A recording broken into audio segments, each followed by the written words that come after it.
এখন আমি দেখাবো যে আমি যে মিউজিকগুলাতে যে টোনগুলা ইউজ করি, যে আমার একটা কথা শেষ, তারপর একটা টোনের আওয়াজ হয়, আবার একটা লাইন শেষ আরেকটা আওয়াজ হয়, তারপরে এইভাবে একটা ফিনিশিং হয় না, ওইটাই আপনাকে শিখাবো। দেখেন, আপনারা যদি টিকটক ভিডিও বানান, প্রথমত আপনার ভিডিওতে তখনই ভিউ আসবে যখন এই ভিডিওটা প্রফেশনাল হইব।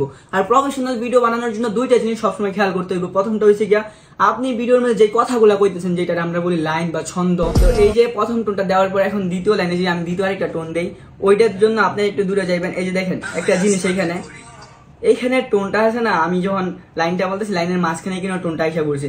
এখন এইটারে কাট করে আপনারা কিভাবে কথার শেষে এই টোনটা লাগাইবেন, ওইটাই আমি আপনাদেরকে শিখামু।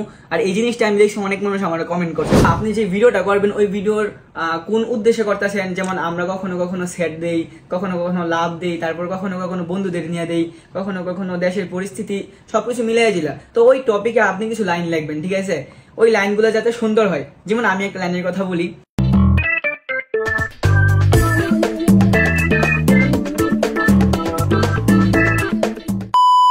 আপনারা যারা চাইতেছেন আমার মতো same to same TikTok video বানাইতে, আর টিকটক ভিডিওগুলো বানানোর পর আমার মতো করে এডিট করে টিকটকে পোস্ট করার পর অনেক ভিউ আসুক, আপনারা যারা চাইতেছেন এই ভিডিওটা আপনাদের জন্য।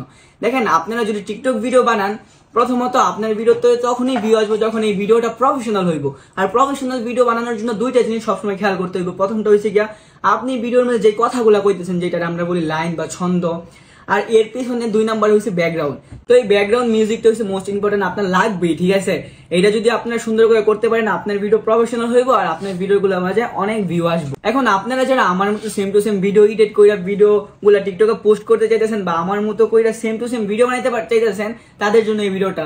আর এই জন্যই বলছি, কারণ আমি আজকে এই ভিডিওটা আমি আপনাদেরকে দেখাবো কিভাবে আমার মতো আপনিও ভালো কইরা ভিডিও এডিট করে একদম প্রফেশনাল ভিডিও টিকটকে পোস্ট করার পর অনেক ভিউ নিয়ে আসতে পারেন, অনেক ফলোয়ার নিয়ে আসতে পারেন। দেখেন, প্রথমত আপনি যে ভিডিওটা করবেন ওই ভিডিওর কোন উদ্দেশ্যে করতেছেন। যেমন আমরা কখনো কখনো সেট দেই, কখনো কখনো লাভ দেই, তারপর কখনো কখনো বন্ধুদের নিয়ে দেই, কখনো কখনো দেশের পরিস্থিতি, সবকিছু মিলাই দিলা। তো ওই টপিকে আপনি কিছু লাইন লিখবেন, ঠিক আছে? ওই লাইনগুলো যাতে সুন্দর হয়। দেখেন, আমি একটা লাইনের কথা বলি, এই লাইনটার মাঝে আপনারা দেখবেন কি কি আছে। শাড়ি তো দুনিয়ার সব নারী পরে, তবে তুমি শাড়ি পরলে মনে হয় আসমানের পরি। যখনই দেখি তোমার শাড়ি পরা ছবি, হার্ট অ্যাটাকের বয়ে বুকটা শক্ত করে ধরি। দেখেন, এই লাইনটা খুব সুন্দর হয়েছে, এটা আপনারা জানেন বা আমিও জানি। এই লাইনটার মাঝে কোনো কমতি নাই। এখন এর পিছনে যে ব্যাকগ্রাউন্ডটা লাগামো, এখন ব্যাকগ্রাউন্ডটা আপনার এমন ভাবে এডিট করতে হইব আর এমন ভাবে লাগাইতে হইব যাতে এই লাইনটার সাথে এই ব্যাকগ্রাউন্ডটা মিক্স হয়ে একদম প্রফেশনাল ভিডিও হয়ে যায়। এখন আপনাদেরকে আমি বলি, এখন ট্রেন্ডিং এর মাঝে যে মিউজিকগুলো আছে ওইগুলো সবসময় আপনারা ব্যবহার করার চেষ্টা করবেন। যেমন আমি যে মিউজিকটা ইউজ করি নেপালি, এই মিউজিকটা অনেক আগের 2012 সালের মিউজিক, কিন্তু আমি যখন ওই মিউজিকটা ইউজ করি তখন ওই মিউজিকটা কেউ চিনতই না, এমনকি মিউজিকটা ট্রেন্ডিংও ছিল না। তো আমি মিউজিকটা ইউজ করার পর একদম প্রত্যেকটা ভিডিওতে লাগানোর পর ওইটা এখন ট্রেন্ডিং এসে পড়ছে। এখন আমি এই কথাটা তাদের জন্য বলতেছি যারা আমার মতো করে আপনারা ভিডিও বানাতে চাইতেছেন, তাদের জন্য, তারা এই নেপালি মিউজিকটা ইউজ করতে পারেন। আর যারা আপনাদের মতো করে ভিডিও বানাবেন, তাদের জন্য একটা উদ্দেশ্য, আপনারা দেখবেন যে কোন মিউজিকগুলো ট্রেন্ডিং এ আছে, যেটা আপনার ভালো লাগে, বা আপনি যদি চান কোনো একটা মিউজিক ট্রেন্ডিং এ নিয়ে আসার জন্য, ওইটা একটা ছোট একটা মিউজিক আপনি সিলেক্ট করেন, ওইটাতে ভিডিও বানাইতে থাকেন। এক সময় না এক সময় যখন আপনিও ভাইরাল হইবেন, এই মিউজিকটাও ভাইরাল হয়ে যাবো এবং আপনার ভিডিওগুলো প্রফেশনাল ভাবে সবার কাছে ছড়াই যাইবো। তো এখন দেখেন, আমি আপনাদেরকে শিখাবো যারা আমার মতো করে ভিডিও বানাতে চান। এখন আপনারা আমার অনেক কমেন্ট করেন, যে আমি অনেক কমেন্ট আমরা দেখছি যে ভাই আপনার যে নেপালি মিউজিকটা, ওই মিউজিকটা এখন পর্যন্ত আমরা খুঁজে পাইতেছি না। তো দেখেন, আমি একটা লাইন বলছি, ওই লাইনটার সাথে কিভাবে প্রফেশনাল ভাবে আপনারা মিউজিকটা অ্যাড করবেন, মিউজিকটা বানাইবেন, ডাউনলোড করার পরে ওইটাই আমি আপনাদেরকে দেখাবো। এখন আপনার প্রথম কাজ হচ্ছে আপনারা ইউটিউবে চলে যাবেন। ইউটিউবে চলে যাওয়ার পর আমার নামটা লিখবেন থিং লাইক জিহাদ, যেটা আমার টিকটকে দেওয়া আছে। তো থিং লাইক জিহাদ আপনার লেখার পরে আপনার এর সাথে লিখে দেবেন ব্যাকগ্রাউন্ড মিউজিক।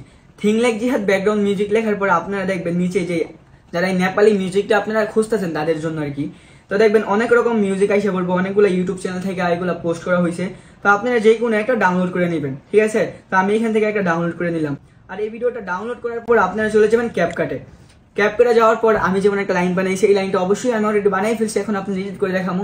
আপনারা যে লাইনটা বানাবেন ওই লাইনটা ব্যাকগ্রাউন্ডটা সুন্দর দেখা বাইরে বা ঘরের ভিতরে যেখানে আপনার ভালো লাগে এই ভিডিওটা বানাইবেন। বানানোর পর আপনারা ক্যাপকাটে এসে পড়বেন। ক্যাপকাটে আসার পর আপনাদের ভিডিওতে যদি আপনাদের ভয়েসের সাথে বাইরের খুব নয়েজ থাকে, তো ওই সাউন্ডটাই ডিলিট করে দিবেন। আর ডিলিট করে দেওয়ার পর আপনারা ক্যাপকাটে এসে, আমি হয়তো বা আমার আগের ভিডিও যারা দেখছেন আপনাদেরকে দেখাইছি আমি কিভাবে ভয়েস দেই, তো সেম টু সেম আপনারা রেকর্ড থেকে ওইভাবে ভয়েস দিয়ে দিবেন। তো যেহেতু আমি এখানে ভয়েসটা আগে থেকে দিয়ে রাখছি, এখন আমি দেখাবো যে আমি যে মিউজিক গুলাতে যে টোন গুলা ইউজ করি, যে আমার একটা কথা শেষ, তারপর একটা টোনের আওয়াজ হয়, আবার একটা লাইন শেষ আরেকটা আওয়াজ হয়, তারপর এইভাবে একটা ফিনিশিং হয় না, ওইটাই আপনাকে শিখাবো। কারণ আমি এরকম অনেকগুলো কমেন্ট পাইছি যারা আমার বলতেছেন যে ভাই এটা আমাদের শিখান, এটা আমাদের শিখান। তো আপনারা যে মিউজিকটা ডাউনলোড করছেন ইউটিউব থেকে, ওইটা আপনার ভিডিওতে নিয়ে আসবেন। তো আপনারা ওই মিউজিকটা ক্যাপচার নিয়ে আসার পর এই মিউজিকটার টোনটা শুরু হয় যে 1 মিনিট থেকে পরে, এই যে প্রথম টোনটা দেওয়ার পর এখন দ্বিতীয় লাইনে যে আমি দ্বিতীয় আরেকটা টোন দেই, ওইটার জন্য আপনারা একটু দূরে যাইবেন। এই যে দেখেন না হয় আসমানের পরি, এইখানে টোনটা আছে না, আমি যখন লাইনটা বলতেছি লাইনের মাঝখানে কিনা টোনটা এসে পড়ছে। এখন এইটারে কাট করে আপনারা কিভাবে কথার শেষে এই টোনটা লাগাইবেন ওইটাই আমি আপনাদেরকে শিখামু। আর এই জিনিসটা আমি দেখছি অনেক মানুষ আমার কমেন্ট করছেন, এই যার কারণে এই ভিডিওটা আমি বানাইতেছি। এখন দেখেন এই যে 2 নাম্বার যে টোনটা এখান থেকে শুরু হয়েছে, এখানে আপনি একটা কাট করে দিবেন।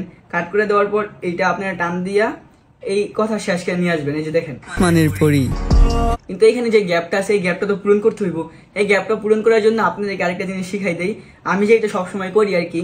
তো দেখেন এই যে আমার 2 নাম্বার লাইনের নিচে আপনার এই ভিডিওটা, তো আমার এই 2 নাম্বার লাইনের নিচে আপনার এই মিউজিকটা একটা কাট করে নেবেন। কাট করে নেওয়ার পর এই যে গ্যাপটা আছে না, এই গ্যাপটা আপনার এখান থেকে স্লো মিডিয়া মানে স্পিড একটু কমাই দিয়া এটা আপনার মিলাই দিবেন।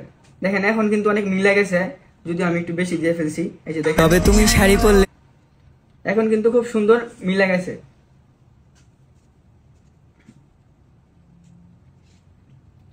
এই যে দেখেন এখন কিন্তু খুব সুন্দর মিলে গেছে। এখন দেখুন 2 নাম্বার টোনটা এখানে আইসা পড়ছে। 2 নাম্বার যখন লাইনটা কথা বলছে এখানে টোনটা আইসা পড়ছে। আর আইসা পড়ার পর আমি তো 3 নাম্বারে কোনো টোন রাখি না, তো লাস্টে এই ভিডিও যখন শেষ ওইখান থেকে আমি ক্রপ করে দেবো।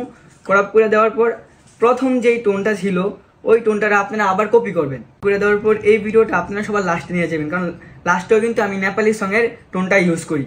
এই যে দেখেন এই টোনটা আবার এখান থেকে একটা কাট করে দিয়ে আপনারা এই ভিডিওটা আপনার যখন আপনার ভিডিওটা শেষ মানে আপনার ভয়েসের লাইনটা শেষ ওইখানে দিয়ে দিবেন। ওইখানে দেওয়ার পরে যে বিষয়টা এমন হয়ে যাবে যে দেখেন দেখেন আবার এসে পড়ে। তো এটা আপনার 2টা টোন আছে, এইখানে আপনার যতটুকু বড় রাখতে চান আপনার ভিডিও অনুযায়ী আপনারা রাখেন। এই যে দেখেন আমি 21 সেকেন্ড রাখছি, তো 21 সেকেন্ডের ভিডিও আমি এতটুকু করে দিলাম। এখন যদি আপনাদেরকে দেখায় একদম প্রথম থেকে, এই যে দেখেন শাড়ি তো দুনিয়ার সব নারী পরে, তবে তুমি শাড়ি পরলে মনে হয় আসমানের পরি, যখনই দেখি তোমার শাড়ি পরা ছবি হার্ট অ্যাটাকের ভয়ে বুকটা শক্ত কইরা ধরি। কি সুন্দর একটা ফিনিশিং হয়ে গেল। এখন আপনাদেরকে আমি আগেও দেখাইছি কতটুকু আমি মিউজিকের ব্যাকগ্রাউন্ডের সাউন্ড গুলো রাখি। তো যেহেতু এই ভিডিওটা আমি দেখাইতেছি না, বাট কোথায় থেকে আপনারা নেপালি মিউজিকটা ডাউনলোড করতে পারবেন আর এই টোনগুলা কিভাবে লাগাবেন ওইটা আমি এই ভিডিওতে দেখাইলাম। তো আশা করি আপনারা বুঝতে পারছেন। আর আপনাদের যত প্রশ্ন আছে আমারে করেন, কি জানতেছেন আমার কাছ থেকে, আমি ওইরকম করে আপনাদেরকে দেখানোর এবং বোঝানোর চেষ্টা করব। তো আজকের ভিডিওটা আর বড় করবো না, আজকের ভিডিওটা এই পর্যন্তই। দেখা হবে পরবর্তী কোনো টপিক না পরবর্তী ভিডিওতে। আল্লাহ হাফেজ।